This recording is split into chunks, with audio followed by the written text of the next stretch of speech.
On this episode of Skeptiko, Alex continues his conversation with noted abduction researcher and Temple University history professor, Dr. David Jacobs. Are you skeptical of all spiritual experiences? People react to this phenomenon in a variety of ways. No, take this phenomena out of it. It's hard to, you've asked me a personal question that has nothing to do with the abduction phenomenon. Why do you think that? Because all I know is when I started doing abduction research, I really didn't know what I was doing, and I didn't know what I was going to hear. And if this turned out to be a spiritually enlightening phenomenon, that would have been fine. That's okay with me. That's great, wonderful. I'd like to be spiritually enlightened. That would be terrific. But I just never hear this. It's just not part of this phenomenon. Stay with us for Skeptiko.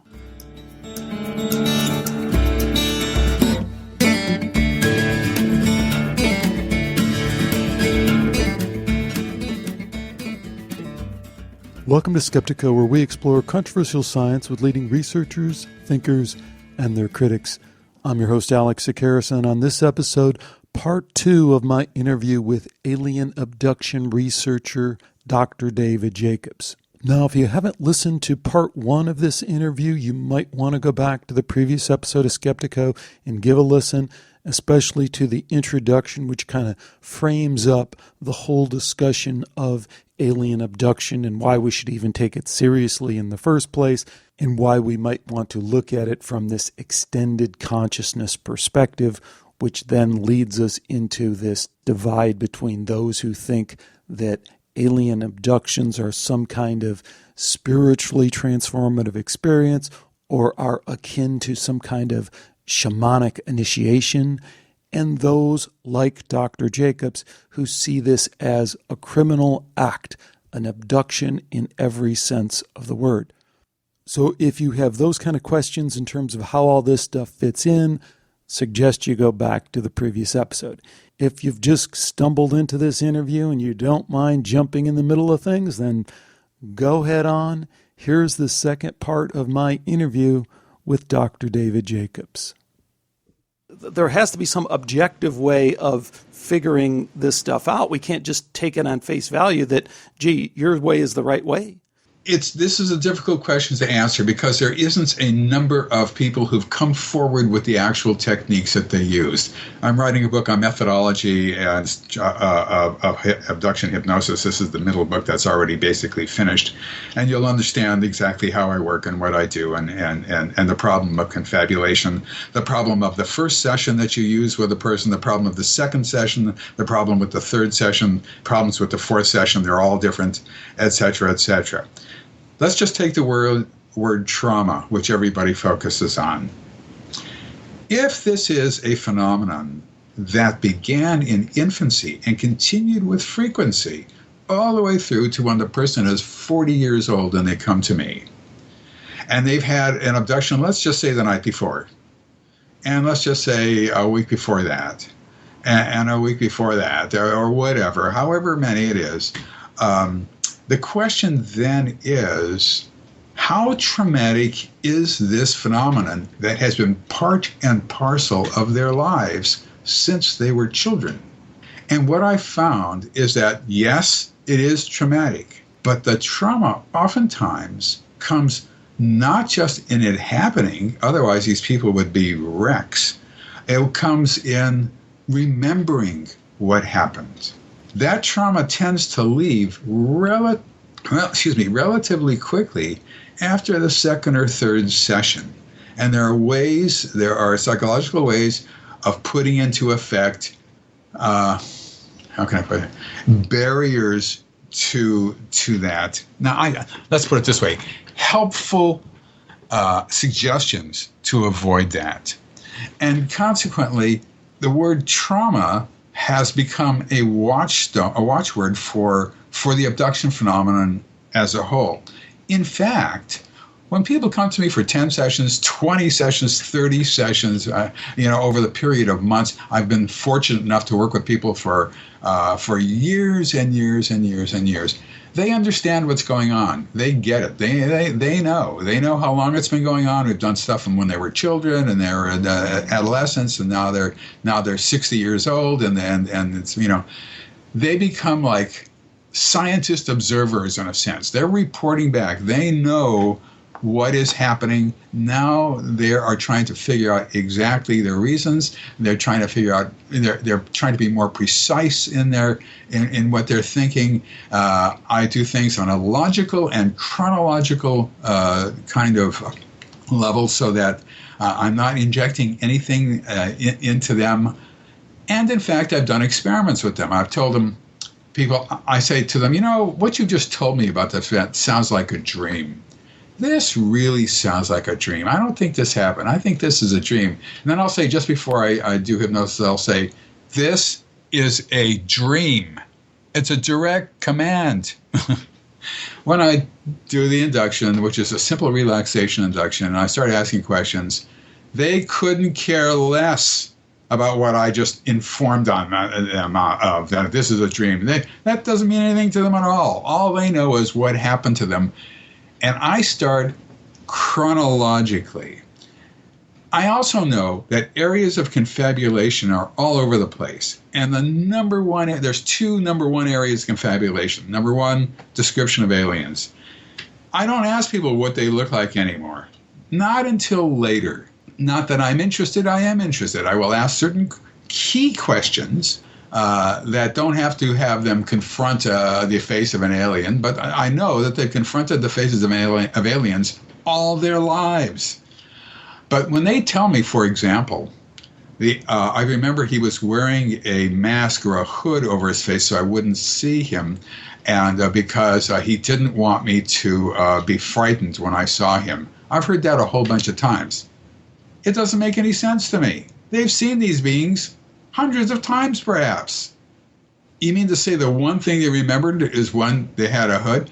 So I work around that, and eventually I'll ask about the hood, and then they realize, the person isn't wearing a hood, and yet they thought he was wearing a hood all these years. And things like this. This regular hypnotist cannot do. They're not trained in this area. This is a different area of questioning. You have to be thoroughly knowledgeable in the abduction phenomenon to do this. And you have to understand the role of confabulation. The other main area of confabulation is recounting alien dialogue. The aliens told me blah, blah, blah, blah, blah, blah, blah, blah, blah. Well, yes and no. 9 times out of 10, the following event happens. All communication is telepathic on board a UFO. And this is everybody's used to this. Everybody knows this. This is what happens. That in itself is astonishing, because if this were psychological, people would not be saying that. They'd be saying some of it's telepathic, some of it they hear through their ears, whatever, it would be all over the map. But if all communication is telepathic and you ask them, well, what do you mean by telepathic? And they say, well, I hear thoughts that I convert to a word so I can understand it. Or sometimes they say I hear syntax, I hear actual words and all that. The question then is, what's to prevent them from hearing their own thoughts and then telling me that the aliens told that to them? The answer is nothing prevents that at all. They do it all the time.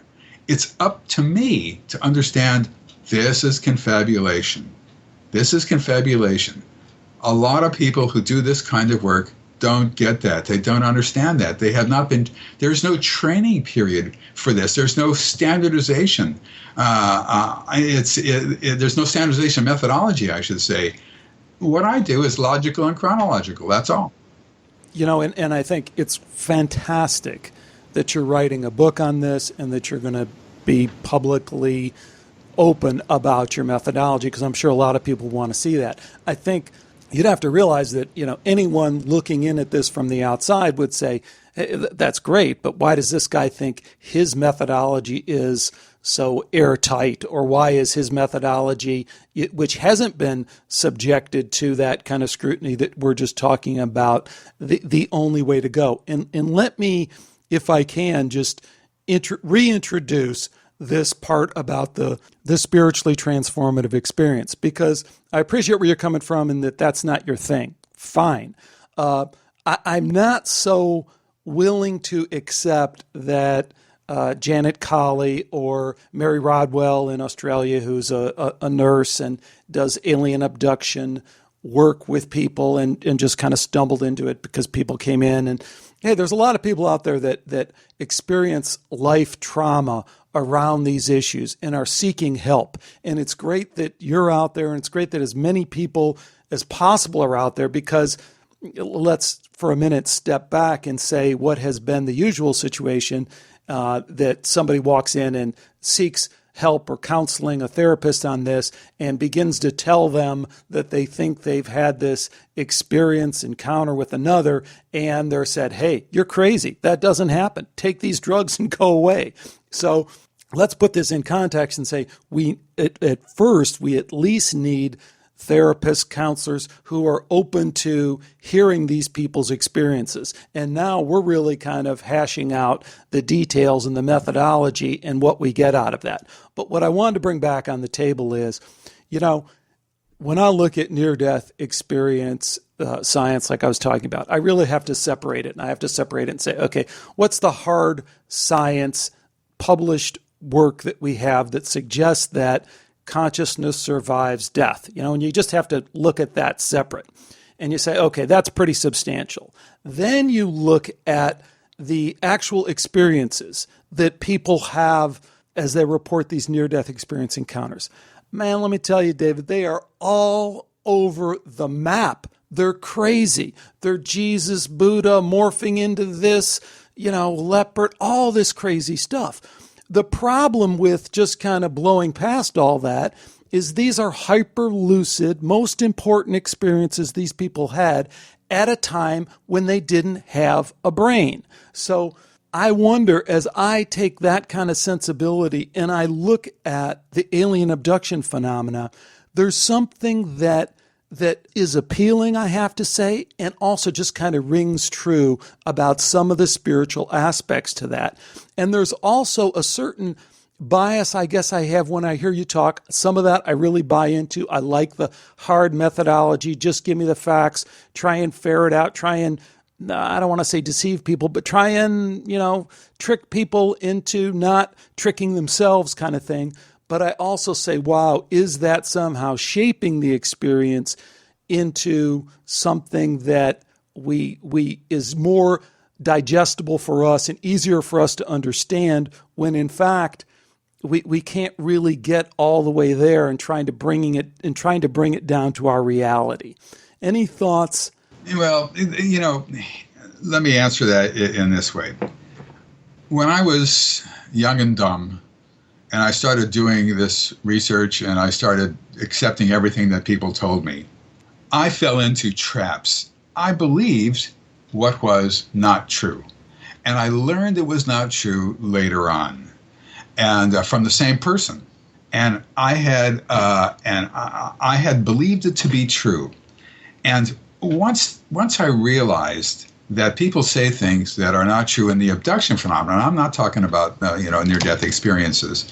And as you know, near-death experiences have their own problems in that they are near death, and you don't know when the person had the experience after death or just near death. See, that's just not true. But that's okay because you don't know about it. The reason. Well, I don't know about it. I certainly don't know whether that's the case. And but the fact is, though, that because let me just interject to get it in the broadcast. The reason that I say that's not true is in the same way that alien abduction and it's the famous white swan thing.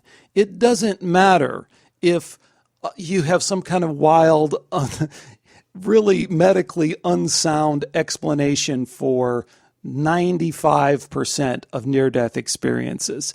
You have enough that are clearly there's no brain activity, and yet there's a hyper-lucid, hyper-real experience. And all you need is one to prove that this idea that consciousness is purely biological and ends at physical death has been falsified. So that's where I was coming. But please continue.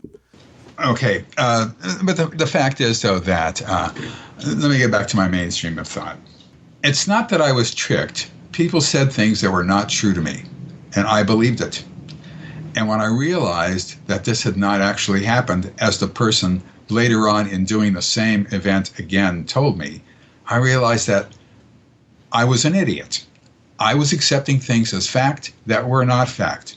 I had to put in a set of controls into my methodology to try to ensure, to prevent this as much as possible. I'm not interested in hearing the inner workings of a person's mind. I'm interested in finding out what is going on in the abduction phenomenon. And I am obviously interested in hearing the inner workings of a person's mind as long as it relates to it. But the problem here is that their minds are altered. They're not thinking properly. And their reactions on board the object are themselves blunted. There's not a normal sense of the world, so to speak, that's going on. I've told this example many times, and I'll tell it again because it's so stark. A woman, this is a nighttime abduction. The majority of abduction cases of about abduction events, which is, I don't know, I guess it's 1,150 or 1,200 that I've done, take place during when a person's not asleep or during the day and that sort of stuff. So I don't want to bring in sleep paralysis into this argument. But the point is that she woke up one night and there was Abraham Lincoln standing at the end of her bed. And he was Abraham Lincoln. He had a beard and he had a stovepipe hat and all the rest of that stuff. And she gets out of bed, and Abraham Lincoln takes her up to this UFO, and then they go into the room, take her clothes off, and Abraham Lincoln starts to walk with her down a hallway. I said, well, your escort, Lincoln, when you're walking down this hallway, where is he? Is he in front of you? Is he on the side of you? Is he behind you? Now, that might sound like a leading question, because I didn't say, is he on top of you or on the bottom of you? But that's a nonsensical question. So he's got to be somewhere. So she said, oh, he's in front of me. I said, well, when you look at him, are you looking down at him? Are you looking straight across at him? Are you looking up at him? Oh, I'm sort of looking down a little bit. Okay. Or maybe she said straight across, whatever. I said, can you see his stovepipe hat? And then she looked and she said, no, I don't see his stovepipe hat. That's a perfectly logical question to ask, because that's what she told me. I said, well, can you see his hair, the back of his head, his hair? She said, no, I don't see any hair in the back of his head. And then she said, I don't think this is Lincoln. That's confabulation, and that's logic put together. I'm just asking her to describe Lincoln. That's what it boils down to. Right. And she is volunteering, it's not Lincoln. She thought it was, but it wasn't. That's confabulation. This simple little thing, you'd be amazed how many hypnotists out there can't do. It's amazing to me. Yeah. What's coming back to me from some of the extended consciousness work is, again, you bifurcate it and you say, first, establish the phenomena, establish that, Rick Strassman established that DMT really not only creates these hallucinogenic experiences, but put people into another realm where they're interacting with freestanding beings. Hey, or David Nutt, I think it's Dr. David Nutt in England, recently published experiments with psilocybin, contrary to what everyone was expecting, that if you do an fMRI on somebody's brain while they're tripping on psilocybin, hey, they're having these hallucinogenic experiences. Their brain must just be firing all over the place. Just the opposite shows up. There's a suppression of firing. Again, fits into this overall idea that consciousness is somehow outside of the brain and interacting with the brain.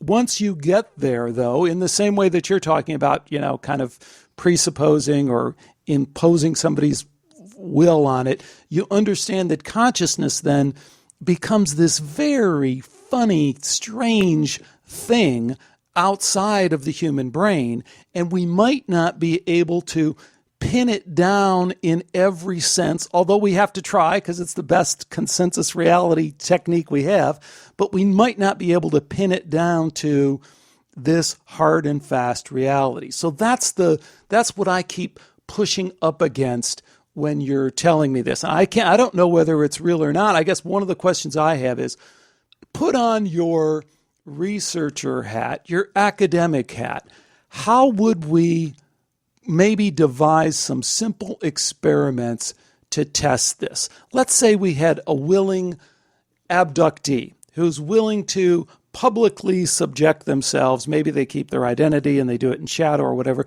but they're publicly willing to subject themselves to hypnotic regression using your techniques, either by you or by someone that you kind of tell how to do it, versus comparing it publicly with somebody else's techniques. Would that move us any closer to understanding what's going on?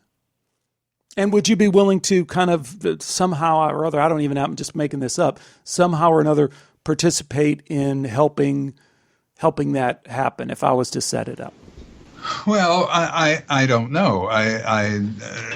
It's harder to set up than you would imagine. First of all, if you set up somebody who's heavily into New Age, the New Age world, for example, and who's going to be asking, seizing upon any kind of modicum of what they consider to be spirituality in the phenomenon, and a person who does it correctly, that is to say, just asked logically and chronologically, then you're going to get two different types of accounts. But the question is, what is an accurate account and what's not an accurate account? Yeah, doesn't that all come out in the wash? I mean, if someone is no, it doesn't.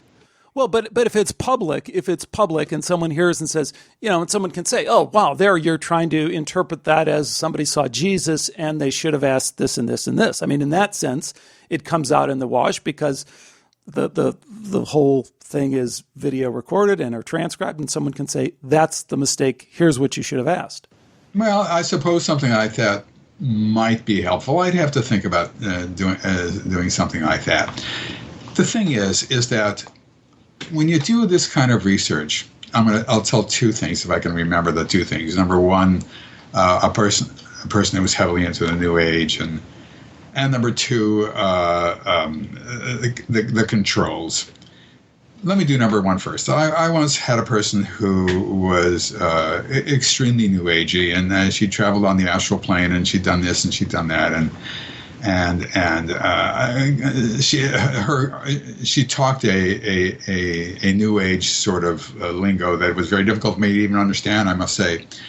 But she was abducted a couple of times, and I mean that she remembered. And we did 2 sessions, and one time, both sessions happened in New York City, I guess it was, and she remembered this, that, and it was all pretty standard stuff. And we just went from A to B to C to D, and all the way through to the end.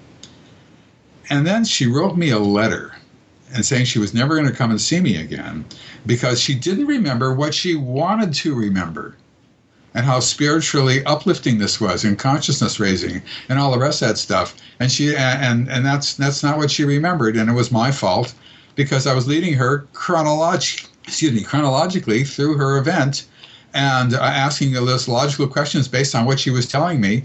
And I treasure that letter because it shows how this phenomenon can become embedded in a person's consciousness, or unconsciousness, I should say, and they've built a core sort of a way of understanding it that comforts them and allows them to cope with it.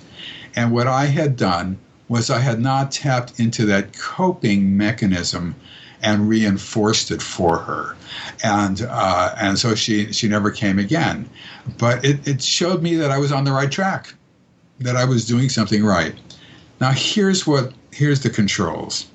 My world has devolved into listening to abductees talk about their abduction experiences over and over and over again, and I've heard many people, and they all say the same thing.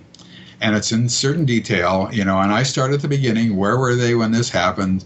And how did they get inside this object? and whether they were alone or not when they did it, and what's the first thing they see when they get inside, and is it bright or is it dark or is it dim, and what is the size of the area that they're in, and are they wearing their clothes or are they not? And if they're not, they skipped a portion where they took their clothes off. So we'll see if we can go back there, and what happens next, and then they go down a hallway, and then they go into a room or whatever it is, and then what happens, and then there's tables, and then and I can only talk about what they say and then ask more questions later on. So every once in a while, somebody will tell me something I never heard before. Now, that's rare in this day and age. It's rare. I have to say it is rare. But when they tell me something I've never heard before, that's not evidence. That goes on the back burner. I'm going to wait to see if anybody else ever tells me something like that or close to it that I've never heard before. If nobody ever does, it's not evidence. It still stays there. If other people begin to say the same thing and are not aware of this testimony, it becomes, in my world, evidence. This becomes now suddenly something important. The more people who say it, the better. Then I know I'm on the right track. At the same time, I will ask purposely misleading questions to see if these people will be led. This is especially true for the first and second sessions, to see whether they'll take the bite. I will say I will do, well, I'm not going to go into all the tricks of the trade, but I will do other procedures that try to lead them off the track, try to get them to obey what I am saying as opposed to what they're actually saying. And 99.9999% of the time they say the word that I'm looking for. No, wasn't like that. Bud Hopkins used to ask a question. Every time there's an abduction, people see a yellow alien who stands on the side of the room watching. He would say, "You can see this yellow alien, can't you?" I think I heard you mention a parquet floor as something. That was another one that I used to ask, right? And I had one person who said yes to that. That was the only time I ever heard that. But the answer for him is no. There's no yellow alien. What? Huh? In other words, you have to do that. And good therapists, good hypnotherapists, good hypnotists, good researchers will do that just to try to make sure that the anecdotal evidence they're getting, and this is anecdotal evidence for just like all the other types of evidence, that the anecdotal evidence they're getting is as solid as it can be. It's still the basis of our criminal judicial system to a large extent. So, one thing that strikes me, Dr. Jacobs, is for all this kind of hashing around we've done, the protocol is not that complicated. So when we talk about... No, it's not. It's common sense. Okay, because one person I spoke with before I spoke with you is Mary Rodwell, who's actually published some very public regression therapy work that she's done with abductees and all that. And then, as I mentioned, I also spoke with Janet Colley, although I don't know that she's published anything. Here's my thing. I like getting to the bottom of things, if possible, just for no other reason than no one else is doing it. There's this vacuum here. No one is approaching this. If it seems straightforward to me that if someone was to listen to this interview and basically understand the protocol and put down the protocol and say, okay, here's basically what I understand the protocol to be. We have to go through in chronological order. When there's gaps, we have to fill those gaps. We have to not steer away from meaning and steer towards concrete data. Then if they did such a session, got the person in advance, did the questionnaire so we know it's not someone who has, it's a person that we would normally kind of engage with and this kind of thing, I would think we'd be able to pretty quickly see if what you're saying bears out, or see if spontaneously they're talking about some kind of spiritual experience like some of these other researchers are talking about. Shouldn't that be pretty easy? One would assume that if they followed the protocols that I follow, that they would not come up with anything spiritual. They would come up with something that has nothing to do with humans and has everything to do with aliens. And one final question as we wrap this up. I keep getting the sense, are you skeptical of all spiritual experiences? Do you think there's any legitimacy to people who claim to have spiritual experiences, be they alien induced or not? People react to this phenomenon in a variety of ways. No, take this phenomena out of it. Well, I don't really know. I mean, you can't take take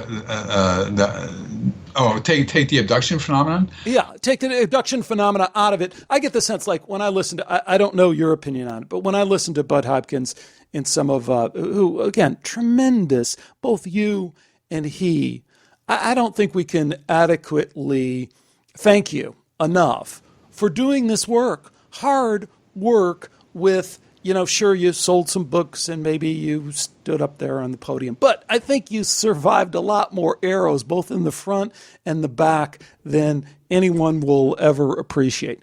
But back to my point, when I see Bud Hopkins, I say, there's a humanist. There's a guy who's kind of dedicated to kind of an atheistic kind of view of things. I'm not a religious person, and I'm certainly not pushing any kind of religion or any kind of specific spiritual tradition.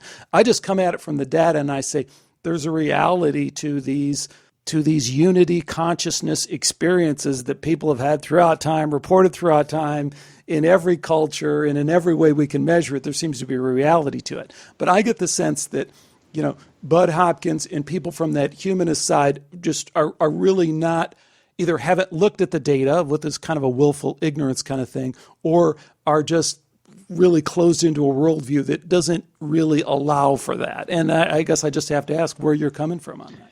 Right. Well,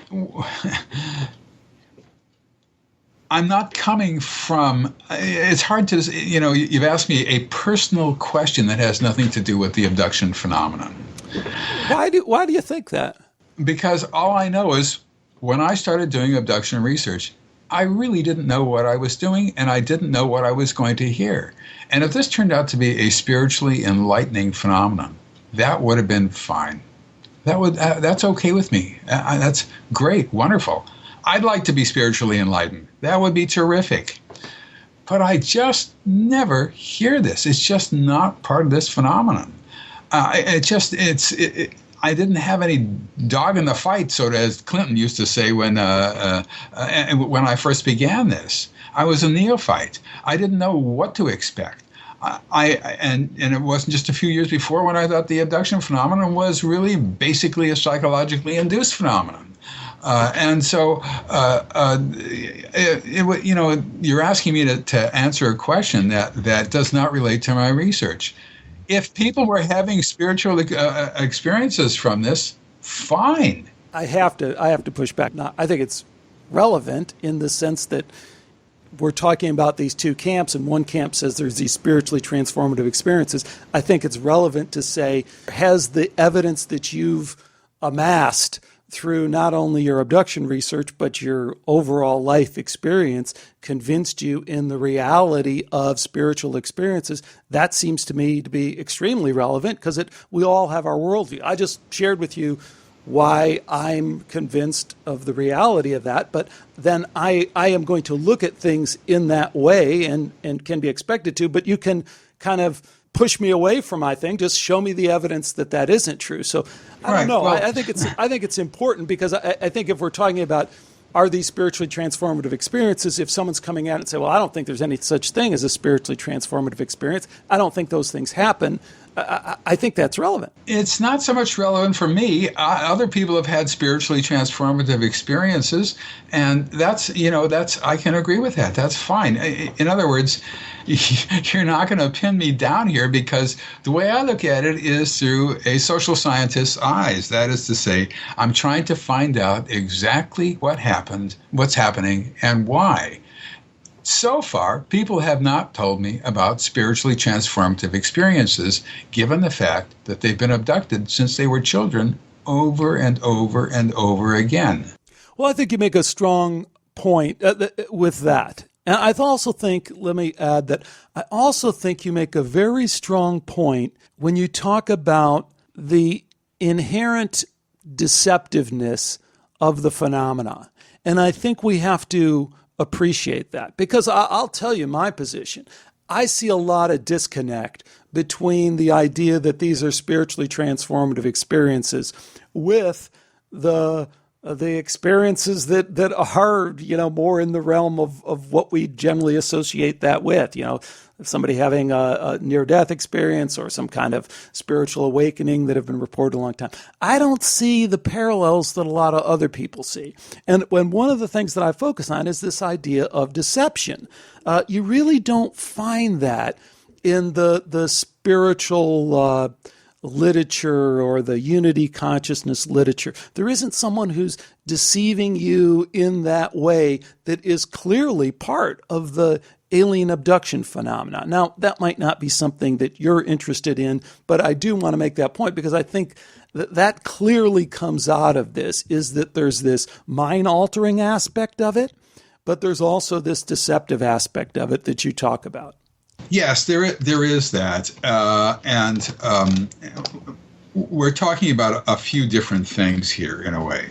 We're talking about how people take the information away from their abduction events and what they do with it. And that has to do oftentimes with hypnosis and with the quality of hypnosis and with the lack of concern for confabulation.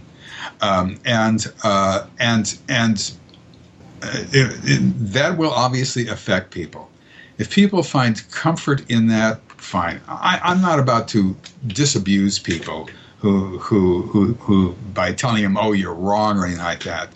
This is a personal phenomenon, and it happens to people, and it's intergenerational. It goes through the generations, and it's not like what other people have seen. And to me, it's not unusual for people to ascribe all sorts of different meanings to this, who don't fully understand what exactly is happening. That's the only way I can describe it. Now, I know that there are people who have done even more hypnosis sessions with me, and they still find spiritually enlightening events and all the rest of that stuff with abductees. But they came from a different position than I did. They didn't come from a more objective position. They oftentimes came from the New Age world or have New Age proclivities, which is fine. If people want that, if they want to cope with the phenomenon by dealing with that, that's fine. My world is the world of finding out exactly what's happening and why. That's my world. If I were to find that this is happening because they're spiritually enlightening people, that's fine too. I have not found that, period. Well, Dr. Jacobs, I appreciate this time. We spent over an hour and a half on the phone. Tell folks a little bit more about these upcoming books, when they can expect to see them, and as much detail as you care to share on what's going to be in them. The first problem is getting a publisher. A prospectus that I had for this book that I'm writing now several years ago was rejected by my publisher, Simon & Schuster. So I've got a new prospectus that I'm just about to write as I finish this whole damn manuscript that I've been writing. Usually a person doesn't write a manuscript until it's sold. Until you gotta write until it's sold. But I figured that that this would be a better way for me to go right now, because then I'm in a position to publish it in different ways. I do have other publishers another publisher basically who's waiting in line for it. But we'll see. I hope within this next year it'll be published. The book on methodology, which is virtually done, I figure that the audience for it is in the tens and tens. So I'll probably have to self-publish that book. And the third book, which will be my truly crazy book, is still in the back of my brain, and so that's going to be a few years down the line. Great. Well, we'll look for all that. In the meantime, folks can keep up to date on your work through your website. It escapes me right now. Can you give that to me? www.ufoabduction.com. I haven't diddled with it in a long time. I haven't added anything to it. And so I've got to revamp it and redo it and put some more stuff on it. But there's still quite a lot of information on it, I must say. Well, I appreciate you joining me. I know you're a busy guy. I do hope that you leave open the possibility of maybe collaborating in a way that doesn't take a lot of your time, but maybe some kind of review of some protocols. I'd love to try and put a little bit of time and a little bit of money towards doing some honest research, objective research, and see where we come up. But I just hope you'll stay open to that, and I'll try and stay in touch and see what we can come up with. I've been there, done that myself. All right. This is what I call a negative cash flow business. The money just flows out of my bank account every time somebody walks into my home office. I hear you. That's the name of the game. Been great talking to you. Thanks again. Talk to you later, Alex. Okay, David. I'm here. Everything good? Everything sounds good. Yeah, great stuff. I think we. Sorry, you couldn't pin me down on all this stuff. It's just not in my world. I mean, my world is as I said, is just the facts, ma'am. And well, no, I think you handled it. I think you handled it well. I think you handled it fine. Again, I come at it. Those are just the facts. I mean, consciousness survives death. Anyone who doesn't believe that just hasn't looked at the data. Now, what that means in terms of whether you believe in God and all that, you can have your own place, but consciousness surviving death is just, well, it's just a fact. Let's put it this way. I hope you're right. I'm 71 years old now, and I sure hope you're right. Well, it's out there, all the data. But hey, it's great. I think we can go with it as is, right? No problems with any of that? No. I didn't say too many things that were ridiculous and stupid. No, just my normal amount. No, on the contrary. I think it's great. And again, I appreciate it. Okay, Alex, it's all yours. Well, I want to again thank Dr. David Jacobs for spending the time joining me on Skeptiko and trying to wrestle some of these issues to the ground. As you heard there at the end, I'm really pushing towards some kind of further research to kind of explore that. Now, I don't know if that's going to happen, particularly since we've kind of uncovered some things about Dr. Jacobs since this interview that I think might make it hard to engage him further. And in particular, I'm referring to a response that we got from Will Bucci. Will, I hope I didn't totally butcher your name there, but Will is from the John E. Mack Institute, an organization that has tried to preserve and further extend the work of John E. Mack. Now, the reason that Will's comment is important is, let me go back and read for you again the quote from David Jacobs where he said this about John Mack. I think John Mack is just dead wrong in his analysis of this. In fact, he tried to ram the abduction phenomena into his preconceived ideas about consciousness and never could. That's a pretty bold statement. Most people don't realize that he gave up.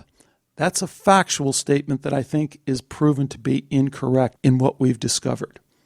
Again, Jacobs continues. He said, "That's it, I don't want to do it anymore," because he could never get it to conform to his ideas.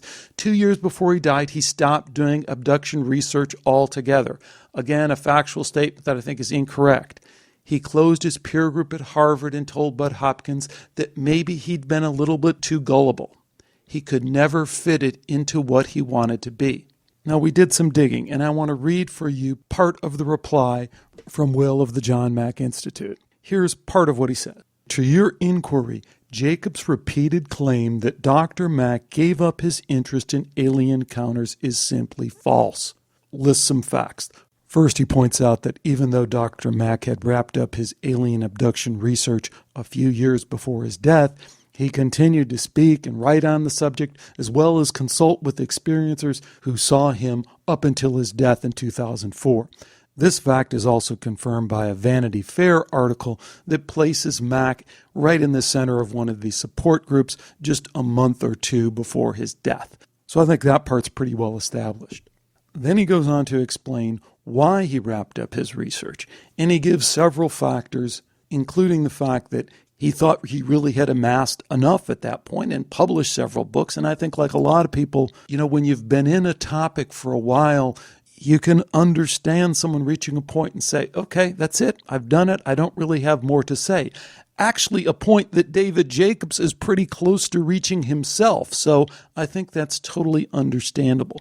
A couple of the other reasons that he mentions are just more human reasons. The guy was 75 years old when he stopped actively doing sessions with alien abductees. And Will Bucci gives a couple of other reasons. You can read all those. They're published on the Skeptiko forum. We'll provide a link to that. but I thought I'd add this final summary statement. Simply said, Jacob's claim that Mac gave up is false. And if I were to speak freely, I feel it's a claim that feeds into Jacob's narcissism, Jacob's opinion that he alone has the discernment to learn the truth about alien encounters. Now, I've asked Dr. Jacobs to respond to this. I have yet to hear from Dr. Jacobs. I don't know if I will hear from Dr. Jacobs. If I do, you'll hear about it. So moving on and wrapping up this interview with Dr. Jacobs, I would tee up one question from this second part of the interview, and that is a question that we've asked over and over again in different ways, but it's particularly poignant here, and it is, does worldview matter?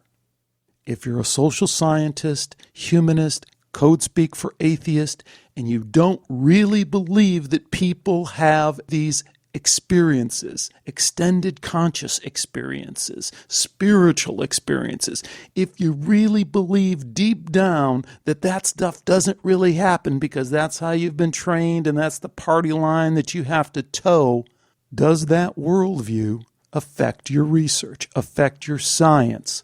Now, of course, we can never fully answer that question. We never know because you bring what you have to the situation and we can't really create a hypothetical you that might come to a situation with a different worldview. But my question for you is, do you think, based on everything we know at this point, that Dr. Jacobs' worldview has influenced his view about the possibility that some of these alien encounters have these spiritually transformative elements to them? Now, I'm reluctant to go to the next part of that question and ask, what does that mean? In particular, what does it mean in the context how those alien spiritual experiences compare to other spiritual experiences? Moreover, whether those experiences are genuine spiritual experiences or whether some of them are and some of them aren't. As we've said all along, this is a very thorny mess of an issue to pull apart. It's really complicated. Unlike some of the stuck-on stupid debates we get into, this is one that has meat and substance. The further we go in, the more mysteries we find. But then again, that's the way I like it. That's when I feel like I'm growing, learning, or having the opportunity to. So if you have some thoughts on that question, or I guess any of those questions I kind of mixed in there, please join me for a discussion on the Skeptiko forum or in the comment section of the new Skeptiko website. I should mention, I did publish the new website, so if you have any thoughts on that, or in particular, if you spot any problems with that, please drop me a note and let me know. Of course, the way to connect with me is through the Skeptiko website at skeptiko.com. As mentioned, you can jump on over to the forum, which is the best place to really get a response out of me if you're looking for that or some thoughts from me. But you can also leave a comment right there on the Skeptiko website. You can, of course, connect with me on Facebook or drop me an email, and I try and get back to those as soon as I can. So I have one more show that I want to do on this topic. I think you'll find it very interesting. I also have a couple of other shows on different topics in the hopper. I'm not exactly sure what order they're going to come out in, but we'll just kind of play that by ear. It is Thanksgiving here in the United States, and I need to get busy on cornbread and turkey, which is my job in the cooking order here. So I better wrap this up and get on with that. Thanks for joining me. Do take care, and bye for now.